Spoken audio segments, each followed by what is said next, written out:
என் இனிய உறவுகளுக்கு வணக்கம். ஜோதிடம் என்பது மனிதர்கள் வானில் உள்ள கிரகங்கள், நட்சத்திரங்கள், சூரியன், சந்திரன் போன்றவற்றின் இயக்கங்களை பார்த்து மனித வாழ்க்கையுடன் தொடர்புபடுத்த முயன்ற ஒரு பழமையான அறிவு முறை. இது ஒரே நாளில் யாரோ ஒருவர் கண்டுபிடித்த விஷயம் அல்ல. ஆயிரக்கணக்கான ஆண்டுகளா பல நாகரிகங்களில் மெதுவாக உருவான ஒரு விஷயம். ஜோதிடம் முதல்ல எங்கு தோன்றியது?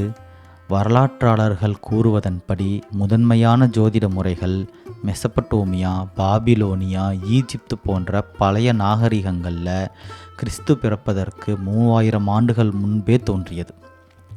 அந்த காலகட்டத்தில் ஜோதிடத்தை எப்படி பயன்படுத்தினாங்க? மழை எப்போது வரும், வெள்ளம் எப்போது வரும், விவசாயம் எப்போது செய்யலாம், சூரிய கிரகணம், சந்திர கிரகணம் ஏன் நடக்குது என்பதை அறிய வானத்தை கணிக்க ஆரம்பித்தாங்க. அதிலிருந்து வானில் நடப்பவை பூமியில் தாக்கத்தை ஏற்படுத்துமா என்ற நம்பிக்கை உருவானது. இதுவே பின்னர் ஜோதிடமாக வளர்ந்துச்சு.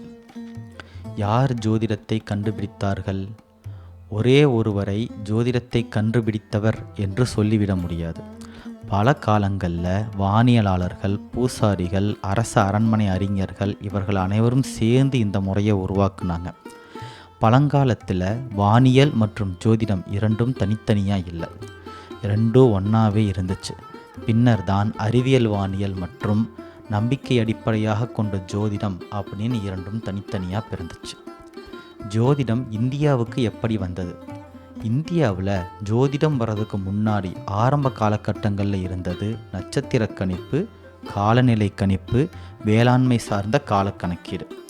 அதுக்கு பின்னாடி கிரீஸ், பெர்சியா, பாபிலோனியா போன்ற பகுதிகளிலிருந்து வந்த கிரக கணிப்பு முறைகள் இந்திய அறிவுடன் கலந்து வளர்ந்துச்சு. குறிப்பாக அலெக்சாண்டர் இந்தியாவின் மீது போர் தொடுத்த பிறகு கிரேக்க ஜோதிட தாக்கம் இந்தியாவில் அதிகரித்தது. இதனால தான் 12 ராசி முறை, கிரக அடிப்படையிலான ஜாதகம் போன்றவை இந்திய ஜோதிடத்தில் வலுவாக இணைஞ்சிச்சு.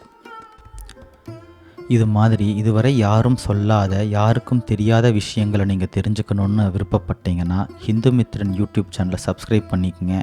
இது மாதிரி பல சுவாரஸ்யமான தகவல்கள் உங்களுக்கு வந்துக்கிட்டே இருக்கும். என் இனிய உறவுகளுக்கு நன்றி, வணக்கம்.